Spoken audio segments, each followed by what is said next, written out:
కృష్ణా జలాలపై చర్చకు కేసీఆర్ మోహం ఎందుకు చాటేశారని ప్రశ్నించారు సీఎం రేవంత్. ప్రాజెక్టుల్ని కేఆర్ఎంబీకి అప్పగించబోమని ప్రభుత్వం చెప్తుంటే ఇంకా వాదన ఎందుకన్నారు. ఓ పార్టీ అధినేతగా ప్రతిపక్ష నాయకుడిగా ఉన్న కేసీఆర్ చర్చకు ఎందుకు రావటం లేదన్నారు సీఎం. 10 ఏళ్ల పాపాల భైరవుడు సభకొస్తే తాము చర్చకు సిద్ధమన్నారు. కేసీఆర్ సభకు వచ్చి మాట్లాడితే ఎంత టైం అయినా ఇస్తామన్నారు రేవంత్. నేను ఒక్కటే మాట చెప్పదలుచుకున్నా, డిలేకి తేడా ఉంది. ఒకవేళ ఇంగ్లీష్ వీరికి రాకపోతే వెనకాల ఒక ఆయన ఇంగ్లీష్ షానొచ్చు అన్నట్టు ఆయన ఉన్నాడు, ఆయనను అడుగుండ్రి.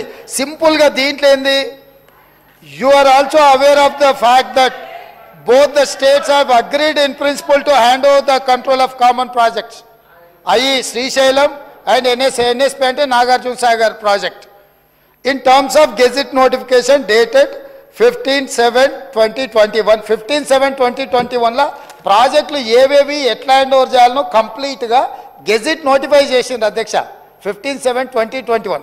తర్వాత ఏమన్నారు వారు, but for want of finalisation of operational protocol of both dams handing over process being delayed. దీని అర్థము, మేము కొన్ని కార్యక్రమాల వల్ల దీన్ని అప్పచెప్పడానికి కొంత ఆలస్యమే అయింది తప్ప మేము దీన్ని ఎక్కడ వ్యతిరేకిస్తలేము. మేము కేఆర్ఎంబీకి అప్పచెప్పడానికి సిద్ధంగా ఉన్నాము. ఈ లోపల ఆంధ్రప్రదేశ్ నుంచి వాళ్ళు పోలీసులతో వచ్చి దాన్ని పొజిషన్ తీసుకున్నారు. దీన్ని తక్షణమే మీరు పరిష్కరించండి అని చెప్పి మీరు కేంద్ర ప్రభుత్వానికి లేఖ రాసి డిసెంబర్ 1 నాడు 30 తారీఖు నాడు పోలింగ్ జరిగింది. 3 తారీఖు నాడు ఫలితాలు వచ్చినాయి.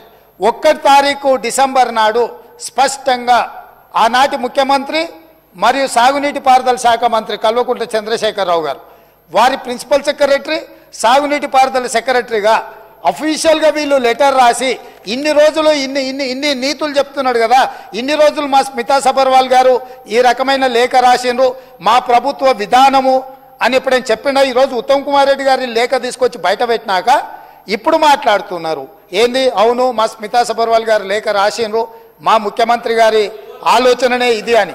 ఇప్పుడు నేనేం అడుగుతున్నా అధ్యక్ష అంటే వీళ్ళ బాధ ఏంది అసలు, ఇప్పుడు అప్పచెప్పాలనా వద్దనా? వద్దని మేము అన్నప్పుడు తీర్మానం చేసినప్పుడు చర్చలకు శశపిశలకు తావెక్కడిది? 100% ఈ ప్రభుత్వం ప్రతిపాదించిన ఉత్తమ్ కుమార్ రెడ్డి గారి సభలో ప్రవేశపెట్టిన తీర్మానానికి అన్కండిషనల్గా మేము మద్దతు ఇస్తున్నాము. పదండి ఢిల్లీకి పోదాం, కొట్లాడదామని వాళ్ళ నోటి నుంచి వస్తలేదు ఎందుకు అధ్యక్ష? అసలు వాళ్ళ నాయకుడు ఎందుకు రాలేదు, ఎందుకు ముఖం చాటేసిండు అంటే ఈరోజు ఇక్కడికి వస్తే వీళ్ళకెవ్వరికి విలువలేదు అధ్యక్ష. పార్టీలో వీళ్ళ మాటకు విలువలేదు, మనుషులకు విలువలేదు. పార్టీ యజమాని ప్రతిపక్ష నాయకుడు వారు వచ్చి మాట్లాడాలి ఇక్కడ.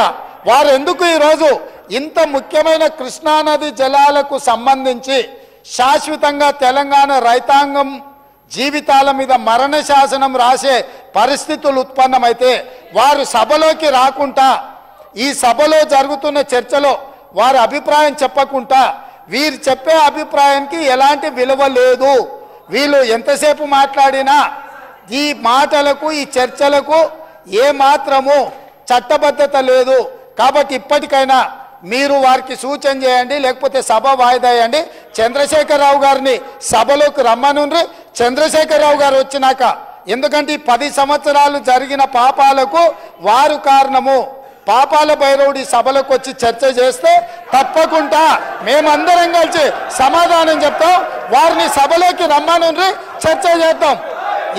ఎవరు తప్పు చేసిండ్రు, ఎవరు తెలంగాణకు అన్యాయం చేసిండ్రు, ఎవరు తెలంగాణకు రావాల్సిన కృష్ణానది జలాలలో వాటాలను ఎవరు తెగ నమ్ముకున్నారు, ఎవరు చేపల పులుసుకి అలసిచ్చిండ్రు వారి నీళ్ళ దోపిడీకి, వారి సభలోకి రమ్మనుండి. చంద్రశేఖరరావు గారి సభలోకి వస్తే ఎంతసేపైనా మీరు మైకియండి అధ్యక్ష.